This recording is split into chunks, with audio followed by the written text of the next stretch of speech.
Sábado passado, a gente começou aqui uma série que serão 3 mensagens, hoje é a segunda, cuja história central é essa conhecida parábola do filho pródigo. Só que a gente começou pelo final. Nós tratamos da história com o foco na pessoa do pai. E se você não viu ou não ouviu, pode procurar no YouTube, no site da igreja, no Spotify, tá tudo lá.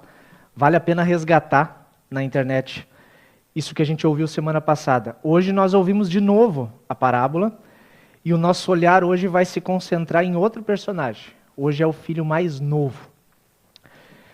Lembrei, e não custa dizer de novo, que pródigo, a palavra pródigo quer dizer esbanjador ou gastador. E a gente conhece a história mais até por causa da atitude desse filho mais novo, que pede a herança do pai quando o pai ainda está vivo. Ele é o conhecido filho pródigo, gastador, né?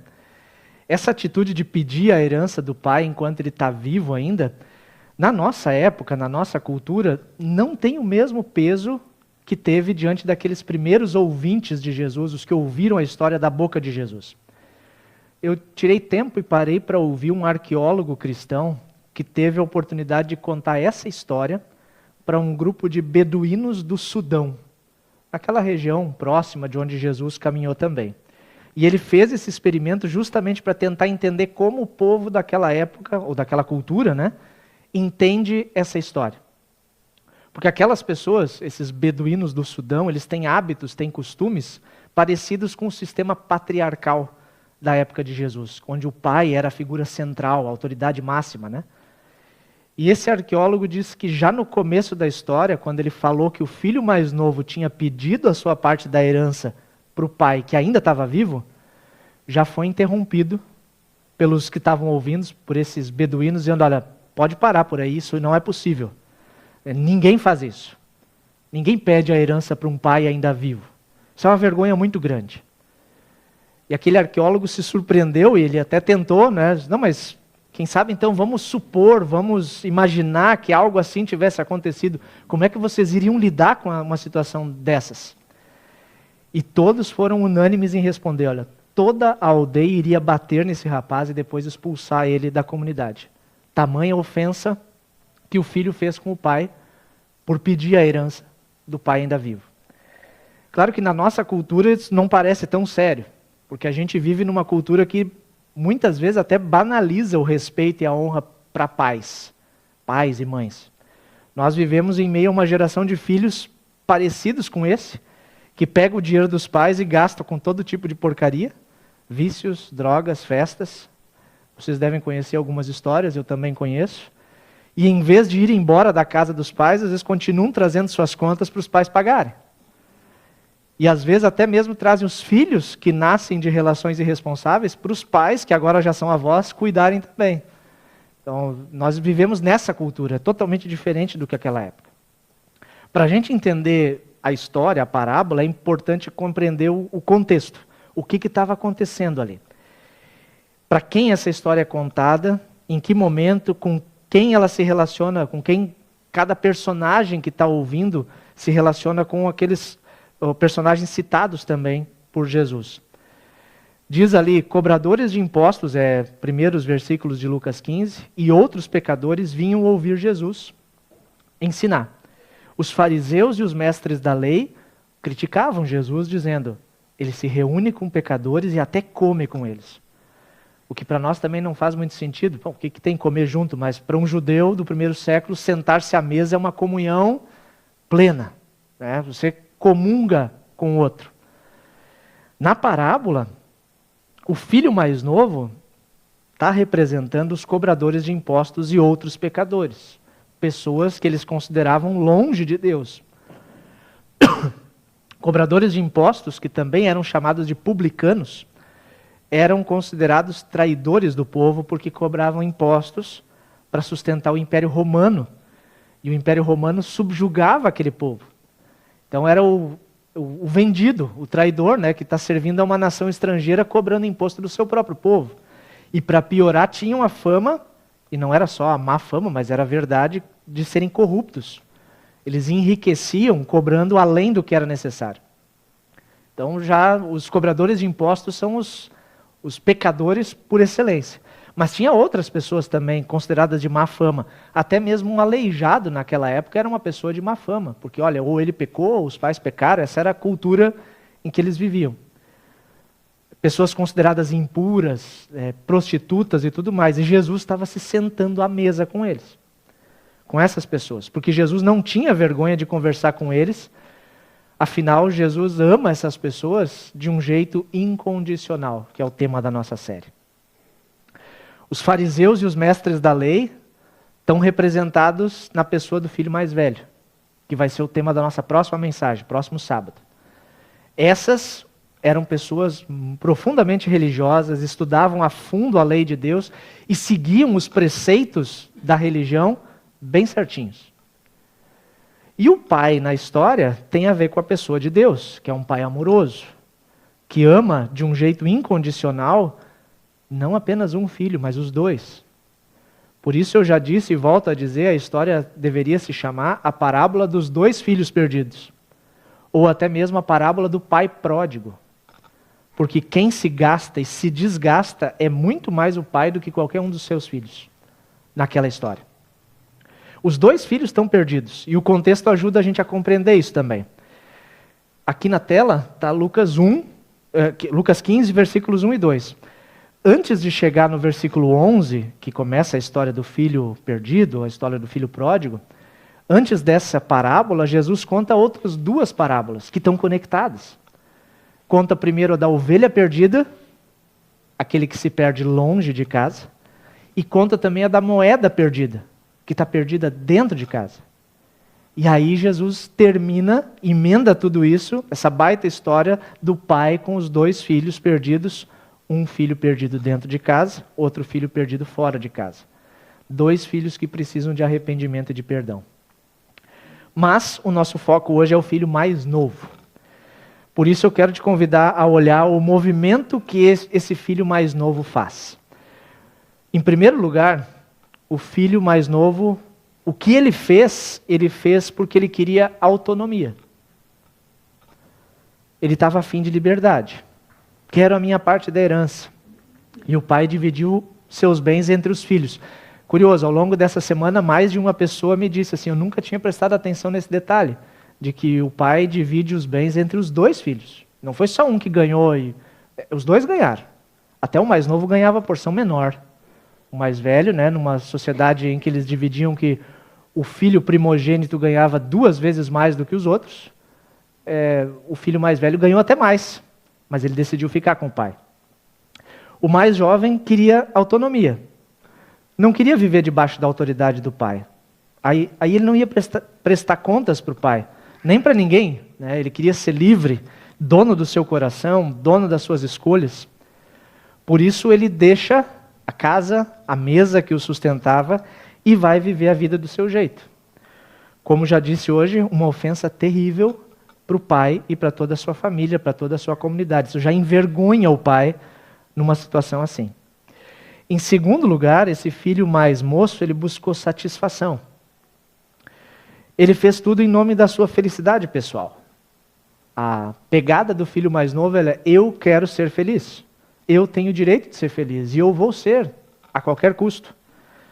E aí ele foi, se mudou para uma terra distante, desperdiçou o que tinha por viver de uma maneira desregrada, não muito planejada, sem se preocupar com amanhã. Ele ligou o modo, deixa a vida me levar, vida leva eu. Até onde deu. Ele foi, ele gastou, ele comprou, experimentou o que queria experimentar, bebeu o que queria beber, usou, viveu. Teve experiências fantásticas, até que o dinheiro acabou. Quando o dinheiro acaba, no bolso acaba também a satisfação no coração. E aí, esse filho encontrou decepção. Para ajudar, quando o dinheiro acabou, uma grande fome, uma crise se espalhou pela terra. E ele começou a passar necessidade. Ele saiu em busca da felicidade e acabou encontrando uma grave crise. Porque a gente sabe, crises chegam. De tempos em tempos elas aparecem, vêm e vão. E não foi só o dinheiro que acabou, porque gastou sem planejamento, deu fome, deu época de colheitas ruins. Talvez hoje a gente diria, deu queda na bolsa, né? Inflação alta, estragou o que ele tinha planejado, se é que ele planejou alguma coisa. E ele foi para o fundo do poço. Tamanho era o desespero que ele convenceu um fazendeiro da região a colocar ele como um dos seus empregados. E ele foi trabalhar cuidando de porcos. O cara era filho de um pai bem-sucedido, o grande patriarca daquela região, mas agora tem que se humilhar e ser empregado de um outro qualquer que lhe põe para cuidar de porcos. E a gente, de novo, não teria problema nenhum em criar porcos. Alguns eu sei que até tem aí, que mora para o interior, cria porcos. Mas é o animal mais imundo que existe na cultura judaica, é o porco. Judeu não come carne de porco de jeito nenhum. Judeu não cria porco. Judeu não passa nem perto de porco.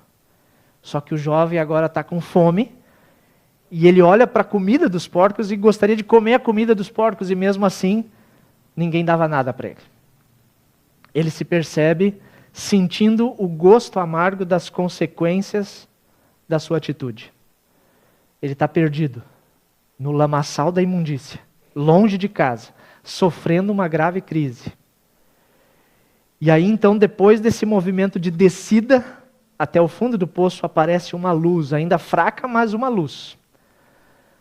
Quando finalmente caiu em si, essa é a palavra que a Bíblia usa para falar desse arrependimento que começa a acontecer. Quando finalmente ele caiu em si, ele disse, puxa, mas até os empregados do meu pai têm comida, e eu estou aqui passando necessidade. Vou retornar. Ele lembrou quem é o pai. Lembrou quão bondoso e quão amoroso é o pai e como o pai trata os seus empregados. Ele seria melhor tratado como um empregado do que do jeito como ele estava. Ele começa um movimento de retorno. Só que agora ele vem reconhecendo que ele pisou feio na bola. Vou retornar à casa de meu pai, e ele vai ensaiando o discurso, né? Pai, pequei contra o céu, contra Deus e contra o Senhor. Eu não sou mais digno de ser chamado filho. Por favor, por misericórdia, quem sabe como um empregado. Reconheço que como filho errei muito, mas se for bondoso comigo, pelo menos me trata com a mesma bondade que o Senhor trata os seus empregados. O filho espera que o pai haja com misericórdia. Porque se fosse justo, o justo era uma punição pelo que ele fez. Na época, segundo aqueles beduínos, talvez até apedrejamento até a morte. Aqui você não entra mais. Isso é ser justo. Misericórdia é o que o filho esperava, não receber a punição. Talvez receber uma classe inferior, eu posso ficar aqui como um empregado. Mas a atitude do pai surpreende o filho e surpreende todos os ouvintes e surpreende a gente também. Porque o pai não oferece só misericórdia, ele oferece graça. Misericórdia é você não receber o que merece. Graça é você receber o que não merece. O filho volta para casa e com o filho ainda longe, aí a história muda e o foco já não é mais no filho, mas é o pai. O pai é quem vê, porque o pai estava sempre esperando por esse momento. Não sei quanto tempo passou, mas o pai estava esperando que o filho voltasse. E o pai, cheio de compaixão, sai de onde ele está e corre ao encontro desse filho rebelde, de um filho imundo, traidor, e que saiu de casa sem demonstrar nenhum coração. E de novo uma atitude que talvez na nossa cultura possa ser considerada aceita, um pai ficaria feliz em poder abraçar um filho, correr na sua direção, mas para aqueles que ouviram primeiro era outra coisa impensável para aqueles primeiros ouvintes. Jesus choca todos eles, dizendo que esse pai, o patriarca, um senhor de idade, a autoridade máxima de uma comunidade na época, sairia arremangando as suas roupas largas, as suas túnicas, porque eles usavam aquelas roupas, isso era sinal de respeito, sairia arremangando a túnica para correr na direção desse filho. Um senhor não se dignava de correr. Se ele quer vir, ele que corra até mim. Mas o pai, de novo, sim, não pensa em si mesmo. Ele levanta as suas vestes e sai correndo estrada fora para abraçar aquele filho. O pai não age só com compaixão, ele age com graça, porque ele dá para o filho exatamente o que o filho não merece. Esse pai se agarra no pescoço do filho, envolve com seus braços e beija. E esse beijo provavelmente foi no rosto, porque você abraçado beija o rosto. Os empregados beijavam os pés, os filhos beijavam a mão. Mas o pai o coloca no mesmo nível e diz: vem cá, eu te beijo no rosto. Não bastasse isso, chama os empregados e convoca uma festa. Depressa, traga um novilho gordo, um novilho cevado, nós vamos fazer uma festa agora. Recoloca aquele jovem na posição de filho. Coloca o anel no dedo, coloca sandálias nos pés. E essa parte da história, ela termina com festa. Para falar só do filho mais novo. A gente sabe que a história continua. E eu sei, toda vez que a gente ouve essa história, ela incomoda um pouco. A gente gosta de ouvir, mas ao mesmo tempo a gente fica pensando nos personagens e fica dizendo, mas não é justo. O que o filho mais jovem merecia era punição. Talvez, quem sabe, misericórdia, conseguir um trabalho na casa do pai, já que o pai tinha tantos empregados. Mas o pai oferece graça. Ele dá para o filho exatamente o que o filho não merece. E eu não sei se você que está me ouvindo agora conseguiu notar o movimento que a gente fez junto, acompanhando o filho mais novo. Mas ele é exatamente o mesmo movimento que toda a humanidade é chamada a fazer. Talvez alguns não tenham chegado ainda no final desse movimento, mas todos estão sendo chamados a fazer esse movimento. Essa parábola acaba revelando muito de quem nós somos e de quem Deus é. De certa forma, essa história também é a grande história que perpassa toda a Bíblia. É a busca pela autonomia, pela satisfação, quando o ser humano resolve dizer, quero ser como Deus. Eu quero ser dono do próprio nariz. E erra, desobedece, e acontece o que a gente chama de queda em pecado. E a partir da queda vem um encontro com a decepção. Todas aquelas consequências dessa desobediência que a gente sofre até hoje. Até hoje a gente vive numa criação de Deus caída em pecado, com coisas ruins que acontecem. A gente não precisa ir muito longe, basta olhar com sinceridade para a nossa casa, para a nossa família, ou ligar os jornais, ver os jornais, né? Seja online, na TV, e a gente vê quanta notícia ruim acontece. São as consequências. E o movimento que ele faz é o que Deus está chamando toda a humanidade a fazer. Arrependimento e perdão. Meu pai é um pai bondoso. Eu posso voltar. É a graça do pai estendida a nós.